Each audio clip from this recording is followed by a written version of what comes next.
Merci Madame la Ministre. La parole est à Monsieur Yves Albarello. Merci Monsieur le Président. Monsieur le Président, ma question s'adresse à Monsieur le Premier ministre. Monsieur le Premier ministre, ma question porte sur votre sincérité.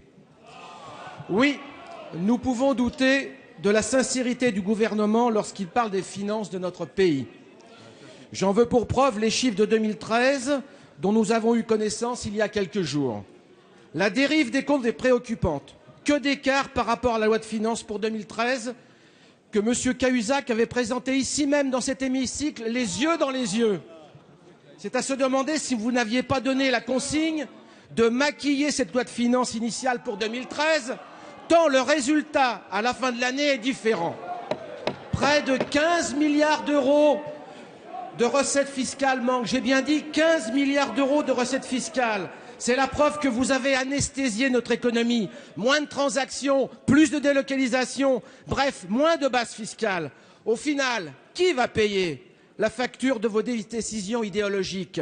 Ceux qui restent, qui travaillent dur et qui gagnent moins avec vos impôts. Quant aux dépenses de 2013, elles sont supérieures à celles de 2012. Donc oui, vos dépenses dérapent aussi. Tout cela devrait inciter Monsieur le ministre du Budget à un peu plus de modestie lorsqu'il nous répond. Ces dérapages compromettent la crédibilité de votre gouvernement et posent également une question de méthode et de gouvernance. Nous avons réclamé à corps et à cri plusieurs lois de finances rectificatives. À chaque fois, ce fut une fin de non-recevoir. Vous dénaturez ainsi la souveraineté budgétaire du Parlement. Alors, Monsieur le Premier ministre, vous déciderez-vous enfin à dire la vérité sur les comptes de la France en 2013, vos comptes et ceux de votre majorité? La parole est à Monsieur Bernard Cazeneuve, ministre chargé du budget. Monsieur le député, vous aspirez à la vérité et vous avez raison parce qu'elle n'a en aucun cas, cette vérité, inspiré votre question.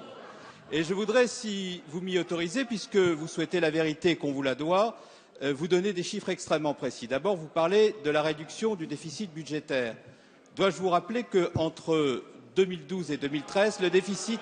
Non mais aujourd'hui, monsieur le député, aujourd'hui, là, les chiffres d'aujourd'hui, entre 2012 et 2013, il s'agit du déficit budgétaire 2013, il diminue de 12 milliards d'euros, là où, à l'époque où vous étiez en situation de responsabilité, le déficit n'a jamais été inférieur en moyenne à 5%. Il diminue de 12 milliards d'euros. Voilà pour ce qui concerne le déficit budgétaire. Deuxièmement, pour ce qui concerne la dépense, cette année, nous exécutons la dépense dans des conditions exemplaires qui n'ont rien à voir avec ce que vous avez fait au cours des années précédentes. Par rapport à ce que le Parlement a voté en loi de finances initiale en 2013, c'est 3,4 milliards de sous-exécution.